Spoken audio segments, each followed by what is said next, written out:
We all know the story. You meet someone magnetic, someone who sparks fire in your soul. The conversations are alive, the chemistry undeniable, the possibilities infinite, and just when you dare to imagine a future, they retreat.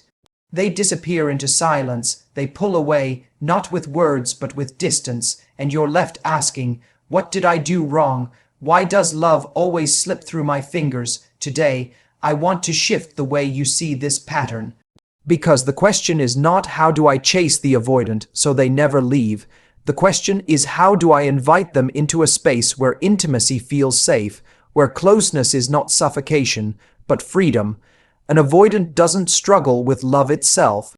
They struggle with vulnerability, with the terrifying thought that closeness means losing themselves.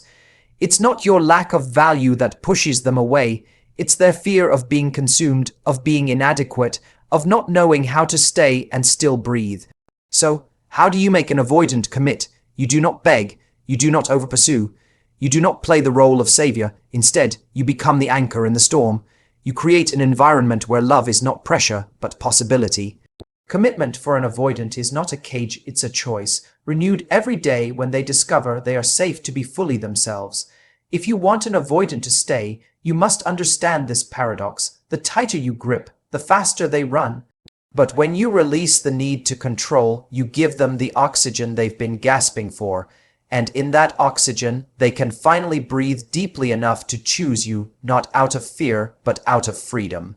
Because in the end, commitment is not about chains, it is about trust, it is about safety. And when an avoidant feels safe enough to rest, to lean in, to know they won't be devoured, they will not only stay, they will love you with a depth that surprises even themselves. So I leave you with this. Do not ask, how do I fix them? Instead ask, how do I love in a way that makes space for both of us to belong? That is how you turn running into resting. That is how you turn distance into devotion. And that is how you invite an avoidant to fully commit and never pull away again. When you are with someone who leans avoidant, the first thing to remember is that their pulling away is not a verdict on your worth. It is not proof that you are unlovable, too much, or somehow defective.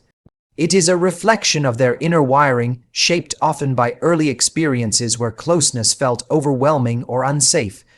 Imagine love as a dance. For some, intimacy feels like music that draws them in. For others, it feels like a rhythm that swallows them whole. The avoidant is not rejecting you. They are protecting themselves from the terror of disappearing inside a relationship. They fear that closeness means surrendering autonomy, losing identity, or being found inadequate once truly known. This is why, just when you come close, they instinctively retreat. Understanding this shifts everything. Instead of chasing their retreat, you begin to see the fear beneath it. You stop making their distance about you and start to understand that their nervous system is doing exactly what it was trained to do. Preserve survival through distance. When you can name this fear, compassion grows. You realize they are not cold or indifferent. They are terrified that love will cost them their freedom. And when you see this clearly, you stop trying to fix them and instead hold space for them to come closer at their own pace. But here is the paradox. If you meet their distance with pursuit, it reinforces their belief that closeness equals being trapped. Yet, if you meet their retreat with space without resentment or desperation, you communicate something radically different. You show them that intimacy does not have to mean losing themselves. You prove that love can breathe, and in that breathing room, they can actually begin to trust. So the invitation here is patience mixed with clarity. You don't excuse every withdrawal or allow emotional starvation. You do not diminish your needs. Instead, you learn to see that their fear of suffocation is not about your love being wrong, but about their own internal blueprint. And with this awareness, you shift from taking their avoidance personally to recognizing it as an old wound. In doing so, you create the first essential condition for change, a love that feels like safety rather than a threat. And when an avoidant feels safe, the possibility of commitment is no longer terrifying. It becomes a choice they can finally imagine making. The paradox of space and commitment is one of the most misunderstood dynamics in relationships with avoidant partners. So often, the instinct when someone begins to pull away is to close the gap quickly. We call, we text, we reassure, we chase. We believe that more presence will soothe their absence, but with the avoidant, the more you push, the more they retreat. To them, pursuit confirms their deepest fear. That closeness means losing themselves, being engulfed, or having no room to breathe. What was meant as love feels like pressure. What was intended as comfort feels like control. And so they distance themselves even more. This is where the paradox reveals its wisdom. Commitment for the avoidant doesn't come from being held tighter, but from being trusted with space. When you loosen the grip, when you stop trying to convince them to stay, you shift the emotional atmosphere. You transform love from a demand into an invitation. In that invitation, the avoidant begins to feel something they rarely experience in relationships: freedom, and freedom is what allows them to stop running. Think of it like holding water in your hand. If you clutch your fist too tightly, the water escapes between your fingers. But if you open your palm gently, the water rests there, still and steady. Relationships with avoidance work the same way. The open hand communicates, I want you here, but I do not need to trap you to keep you. That kind of trust disarms the avoidance defenses because they no longer feel in danger of being swallowed whole. Creating this kind of space does not mean neglecting your own needs or silencing your voice. It means learning to express desire without pressure, setting boundaries without ultimatums, and giving reassurance without smothering. When you model this balance, you show the avoidant that love can exist alongside individuality.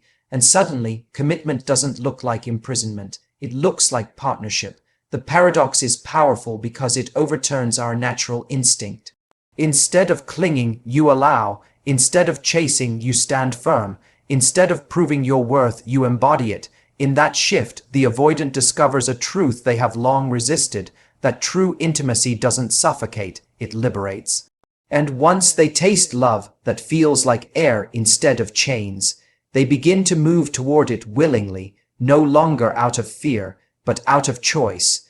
Avoidants do not commit because someone begs them to, pressures them, or tries to convince them with promises. They commit when they feel an environment of safety, a place where they can trust that their independence will not be stripped away, their flaws will not be weaponized, and their closeness will not lead to rejection. For the avoidant, safety is not a luxury, it is the doorway to intimacy. Without it, they guard themselves with distance. With it, they begin to soften, to lean in, to risk love in a way that surprises even them. Safety is built not only through words, but through consistency. It is the quiet reliability of showing up without demanding immediate reciprocation. It is the calm confidence of holding your own boundaries while also respecting theirs. When the avoidant sees that you can love them without cornering them, that you can desire them without trying to control them, they begin to let their guard down. What once felt like a battlefield of expectations slowly becomes a sanctuary. In that sanctuary, devotion grows. Commitment then becomes less about duty and more about desire. The avoidant no longer associates partnership with loss, but with expansion. They begin to understand that being with you doesn't mean disappearing. It means being more fully themselves in the presence of someone who accepts them. And here lies the irony. The very safety they once sought through distance is now found in closeness. But this requires a deep shift from you as well. Safety is not created by tolerating neglect or excusing unhealthy behavior. It is not about making yourself smaller to accommodate their fears. True safety is mutual. It is you saying, I will not trap you, but I also will not abandon myself. It is an energy of steadiness where you hold your ground firmly yet lovingly, and where your boundaries teach them that love can be both soft and strong. When this balance is achieved, the avoidant begins to discover devotion. They realize that commitment is not about chains but about trust, about having someone who allows them to exhale fully for perhaps the first time. And when they feel that kind of safety, they don't just stay, they invest. They give more of themselves than they ever thought possible. And that is the turning point where avoidance transforms into intimacy and distance transforms into enduring love.